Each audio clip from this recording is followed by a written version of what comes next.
Spotlight Media presents the Second Generation Talk podcast, a podcast by the second generation for the second generation. Welcome to the Second Generation Talk, a podcast by the second generation for the second generation. I'm your host, Shreya Parajuli, and our title sponsor is JDM Title LLC and Spring Hill Real Estate, Realtor Ram Mishra. Our media sponsor is Nepal Talks, Ananta, Nepal, North Carolina. Our mortgage partner is One Mortgage Inc., Devdas Rajbahak, and our insurance partner is State Farm, Nirmal Atria. And today we have with us Miss Anisha Dawadi. Welcome Hi, to the Shreya. show. How are you? I'm good. How are you?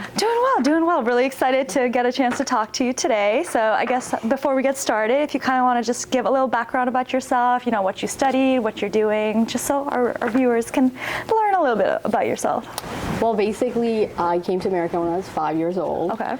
And I pretty much grew up in Northern Virginia. Okay. School-wise, college-wise, my first college I went to was Emory and Henry College, where I did physics. Okay. And Impressive. The great thing was they had a dual engineering program. Uh-huh.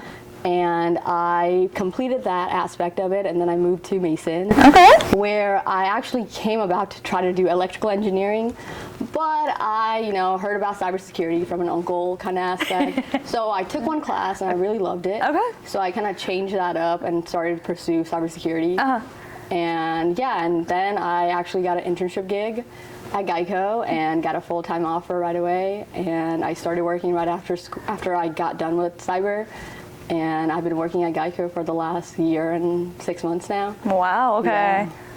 Interesting transition from physics to electrical to cyber. So I guess what kind of made you transition? Because that's a big shift to start from physics to be now doing cyber. Did you not want to pursue something with physics or? Well, I don't even know. I didn't know how to apply it in real world scenarios because, school-wise, I was getting the grades, I was passing the classes. But then when you really think on reality, can I really do this for her, a job-wise where you're going every day and kind of thing. So physics was not for me, That's fair. And then I kind of, same thing with engineering-wise, electrical engineering. You kind of have to be really good at math, all that. That was not your thing? That's not my thing. I could go and pass the classes, but can I apply it? It's a different thing. Right. With cybersecurity, that was something that really clicked on my head. Right. And I know right now I'm working, I really love it. Right. And it was a passion that I can really fulfill my greatness. And so that's how I kind of picked my career path. Right. It was more can I really apply this in real life? That's fair. And then I kind of switched around or baseline did by that. You picked a great career because I know cyber's booming. I know so many people looking to get into cyber, transitioning into cyber. So I think you definitely picked a great field to be in. Do you think it was that uncle you said that really made you want to get into cyber, or were there any professors or any friends that kind of impacted that decision, or was it? Well, cybersecurity-wise, I didn't really know about it when I even went to Mason. I think the talk of cybersecurity in the education program came around in 2016 at Mason. And it was a new thing for me because, but no, that uncle really changed my mindset that, hey, there's something else that is engineering related, but it goes in a different aspect that I myself can see myself apply. Right. So it was more him, and then the professors came afterwards. Right. As I got more deeper into the classes and the classmates I made around, they also had their own influence with it. Right. But yeah. That's awesome. I guess you kind of want to share experience about how you landed the internship at Geico and what made you decide to, take the offer full time and be where you are today? Yeah, no, I was applying internship during that time. Of course. And the thing was that one aspect that really was, I was in a frat, Theta Tau. It's an engineering fraternity. I decided to join that at Mason to make networking and having more friends that were a part of that same circle, the engineering circle.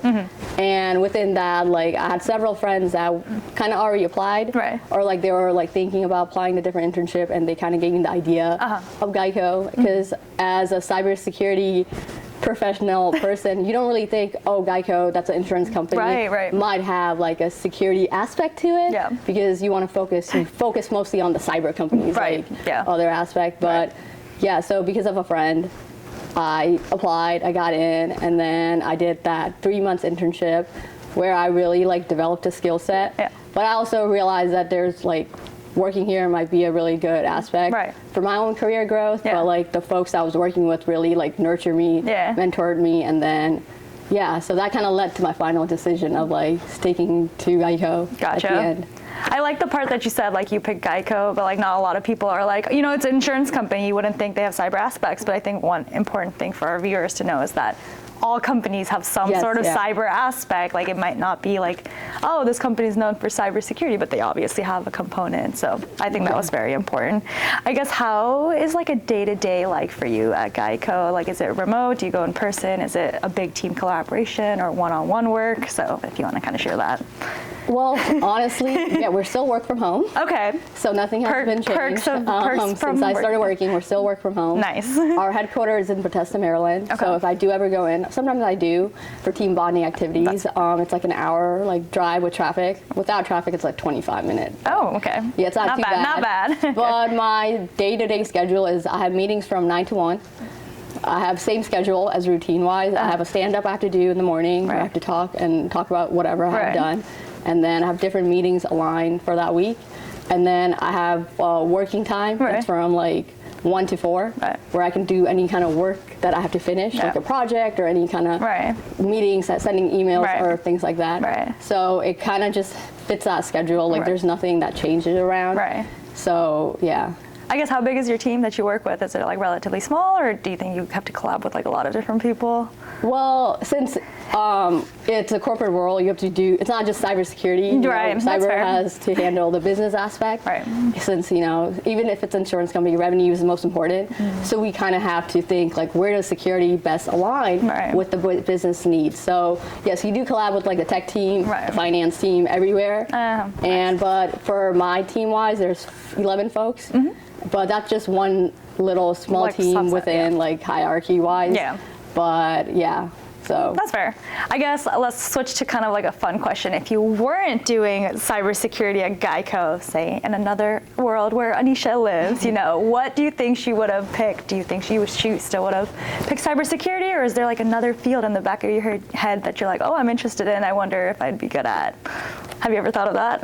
Or are you content with where you are? I'm pretty content. Okay. I really think I really like what I do. Right. And I'm really happy every morning I wake up. It's Right. not, oh God. It's more like, okay, let me go. I think that's important. Let It's me not- go and learn something new. Right. Because I have really good mentorship from my manager. Right. And like my coworkers are very supportive. Right. So I really get that kind of nurturing skill. Right. But yeah, like for now, you know, I really want to build that, you know, SME level of subject matter expert in cybersecurity, Yeah. so I can build that on. But yeah, so no. So if you were forced to like Yeah. switch careers, I think I'm Gucci. you Yeah. think Yeah, you're Gucci? yeah. You wouldn't? Yeah, no, I don't think there's anything I even thought on Yeah. that level, but That's fair. That's valid. Okay, I guess let's continue on with some more fun questions, I guess. So outside of, you know, your career, any fun hobbies or things that you really like to do that you think, you know, really helps? Because I feel like obviously the career is there, but you need other aspects in life to, you know, not get burnt out and things like that. So what do you enjoy doing outside of work? I tend to go to the gym. Okay. And I have a dog that I really like to like just hang out with. What him. kind of dog do you have? He's a Pomeranian mixed with American Eskimo. Okay, His gotcha. name is Tyson. He is about to turn 5. Oh my His God. birthday is on April 20th. Okay. And other than that, just like, you know, I like to go out with my friends. Right. Have that just, you know, one-on-one time Right. or anything like that. And then I also like to keep up with like my intellectual skill set of like just like, you know, reading news or things like that. But yeah. Okay, gotcha. So a lot of diverse hobbies that I think, you know, gives you a break from just like Yeah, work, yeah. routine stuff.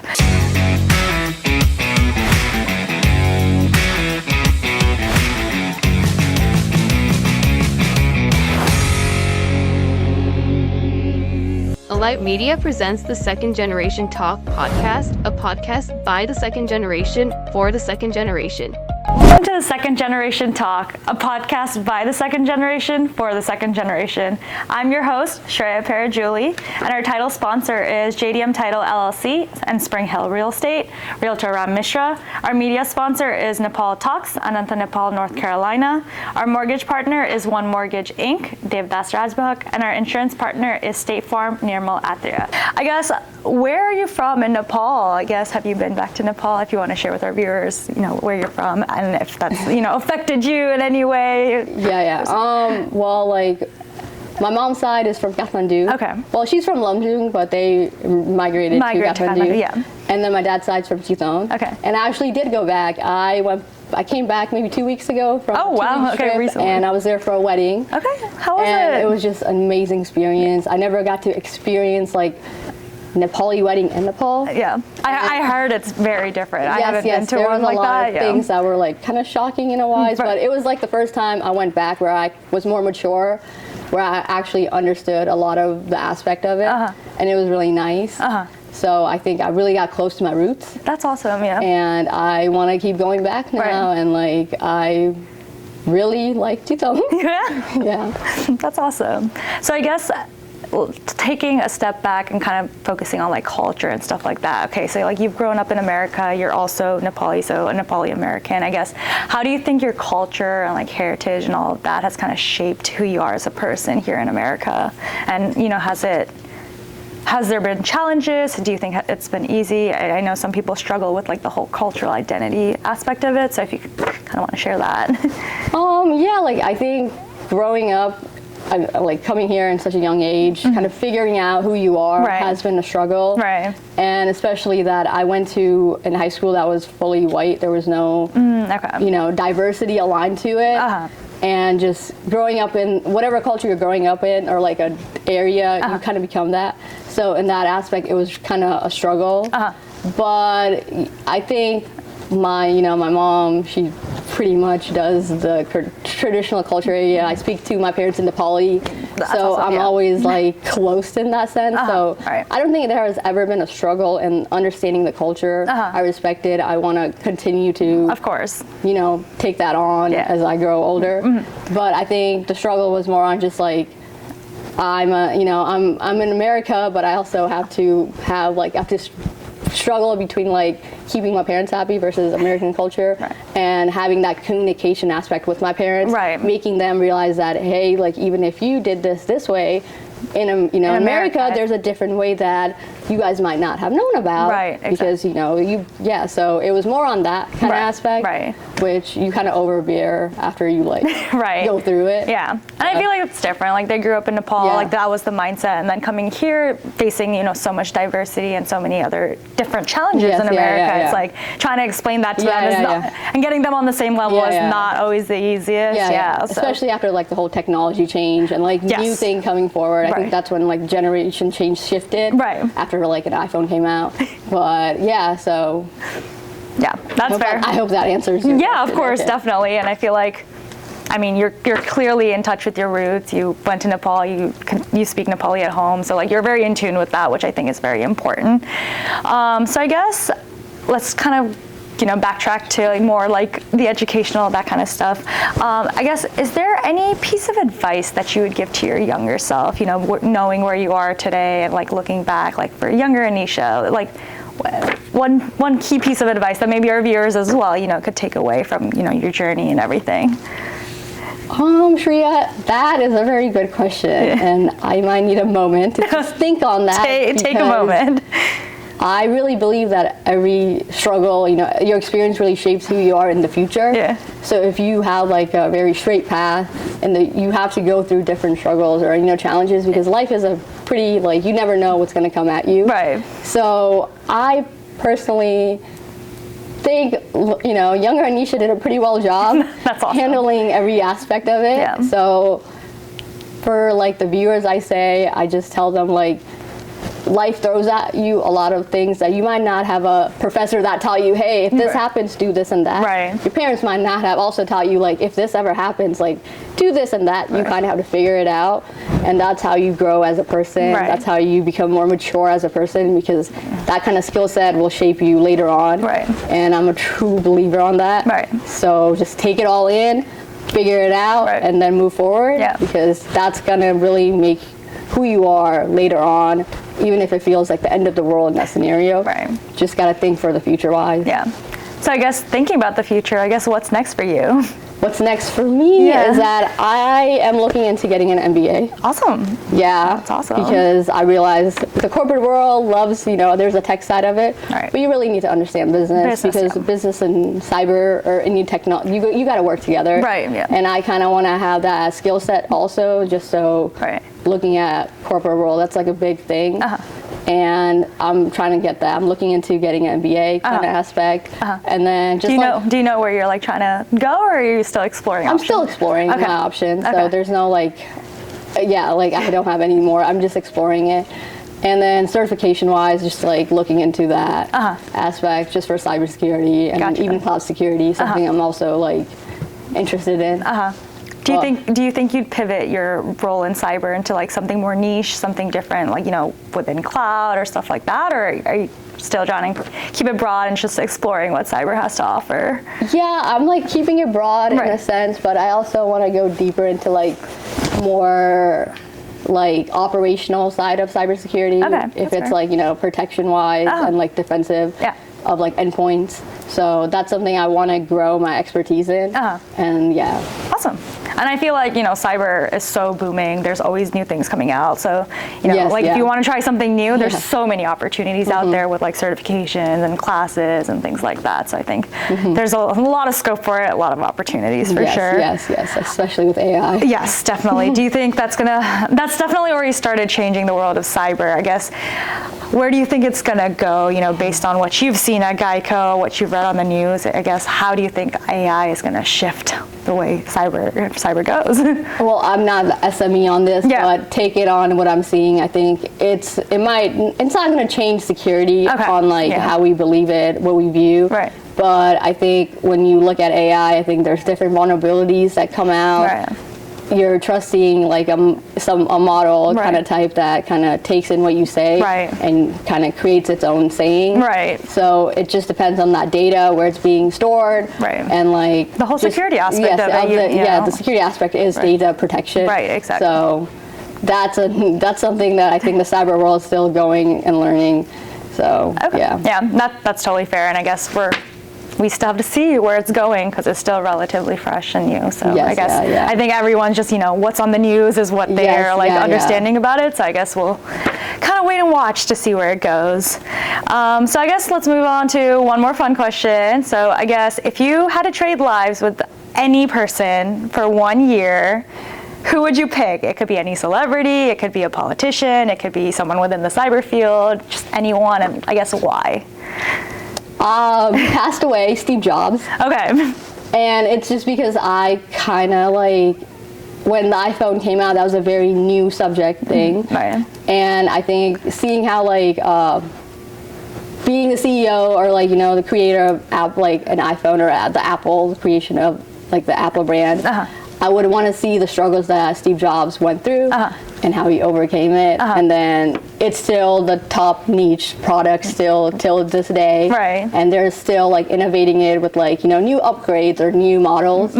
So just seeing that big change and having, I guess, basically like a product that has gone so far and done so well, just understanding the mindset of what Steve Jobs was thinking would be pretty cool, even if he's no longer here. That's fair, yeah. Yeah. So. He had a very creative mind to have Apple, be where it is still today. So that's awesome. So I guess, kind of to wrap it up, I guess any last piece of advice or anything else you want to share with the viewers or anything that you kind of want to leave the audience, with? Like I said, do whatever you do, you gotta make sure you like it, you love it, and just understand that life throws at you a lot of things, but you gotta pick it up and move forward. And just, Yeah, Shreya, like I don't really know what kind of advice to give because every person goes through different things and different aspects. Right. But all I can say is that I feel like the new Nepali generation or like, second generation that's watching this, just do whatever you think is the best and like, trust your instinct Right. and just move forward and listen to your parents. But also have your own opinion. Yeah, but also have like your own opinion, have your like, roadmap set, your Right. goals, and like just have a vision of what you want to do Yeah. with your life Yeah. because I think that's like the biggest aspect Yeah. of all of it. Awesome. Well, thank you so much, Anisha. I problem. feel like our viewers learned a lot. I feel like you covered, all aspects of your life, things you want to do, things you're currently doing, and I feel like we had a lot of great takeaways. So thank you so much. Thank you, Shreya, for having me. Yeah. I think this is a great thing. Yeah, of course. And you're doing such a killer job. Thank you. Appreciate it. Alrighty. Thank you for watching The Second Generation Talk, a podcast by the second generation for the second generation. Please be sure to like, comment, and subscribe, and follow our YouTube channel, and be sure to keep watching for more content. Thanks for watching.